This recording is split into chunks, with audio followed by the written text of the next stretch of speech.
Let's do the practice. You can pause the video. Okay, you try to do the question first and then pause the video, and then after you're done, then you play the video again to listen to my explanation. In this exercise, we will correct the following sentences by making them parallel in structure. Here is the first question. Students enjoy learning culture in English language classroom as it helps them to see the world with open eyes, enhancing their motivation and develop cultural awareness. Now try to do it. Pause the video first and then come back to me. Have you tried doing it? Okay, let's check your answer. This is the question, and the answer should be: students enjoy learning culture in English language classroom as it helps them to see the world with open eyes, and then you have to enhance. Okay, in the question it says enhancing. Okay, but you change it to enhance their motivation and to develop awareness. Okay, so you just use the infinitive verb like to see, to enhance, and to develop. Is there any other way of answering? If you wonder if whether your answer is acceptable or not, you can type it in the class telegram and I will respond there. Okay? Now let's try the second question. At that moment, the teacher entered the room. The students quickly moved the chair back to their own desk, hastily opened the textbook and looked up to the teacher with suspicious.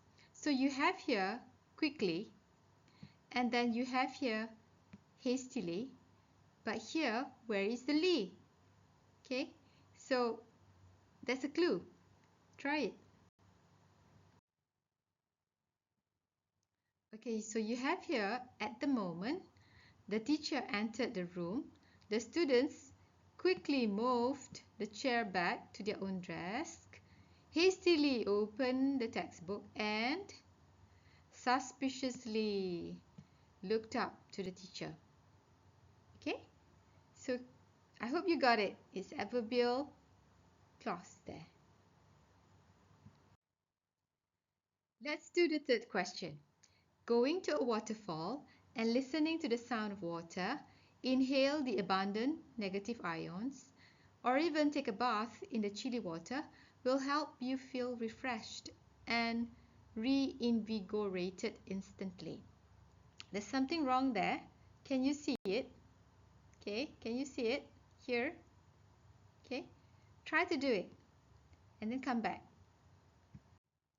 So you're back. I hope you have done it before you look at this lecture. Okay, so basically it's about going, listening, inhaling, you see here, inhaling, or taking a bath. Do you get it? I hope you got it. Okay, I would like to revise last week's lesson, which is on word formation. Reinvigorated. What is reinvigorated? Okay, basically it is formed by a few affixes, prefixes and suffixes. Okay, so you have prefixes re, okay, before the root word. Prefix, okay, re means enter again, to do again.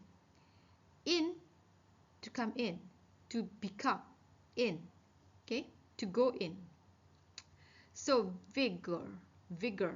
Vi is actually life. It means life, yeah. Vitamins, life, vitality, vi. Okay, it means life. So vigor is actually about life. So you have here vigor, third.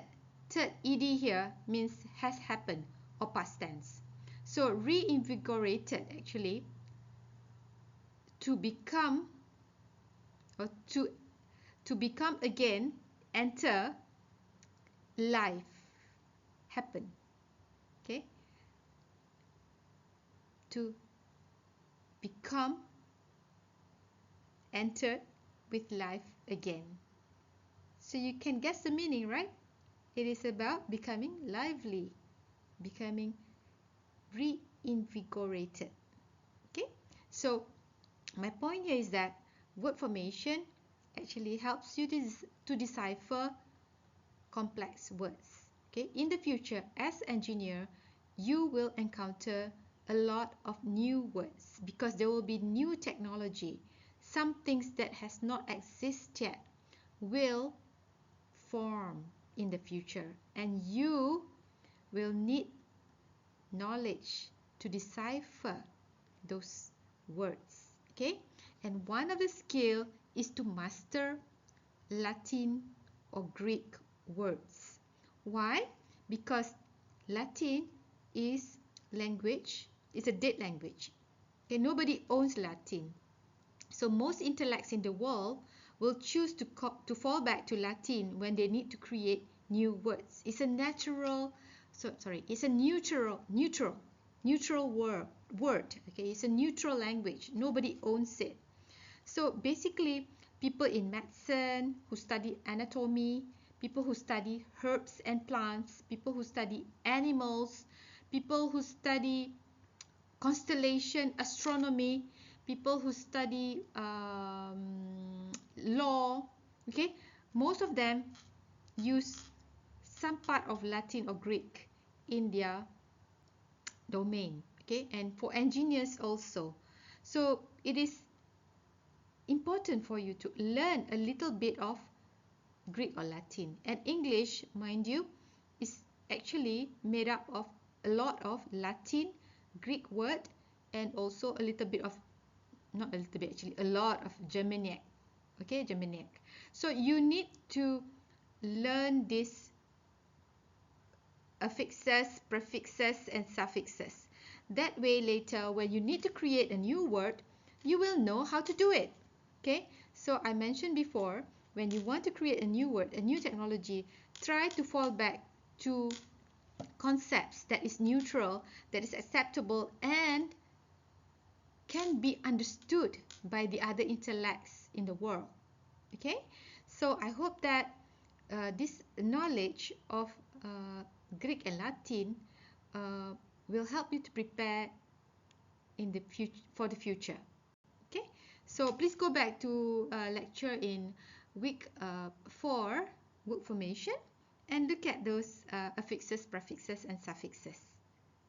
Okay, this is our last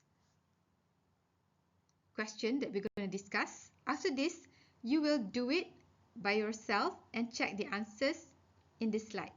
Okay, by yourself. So this is the last one. Let's try to do it.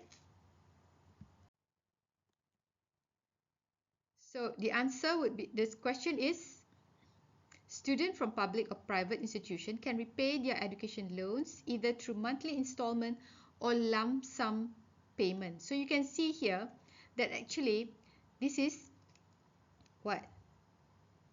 Correlative phrases. Okay, so you have phrase A and phrase B. So either or. So this is actually phrase A and this is actually phrase B. Okay, so A and B need to be parallel.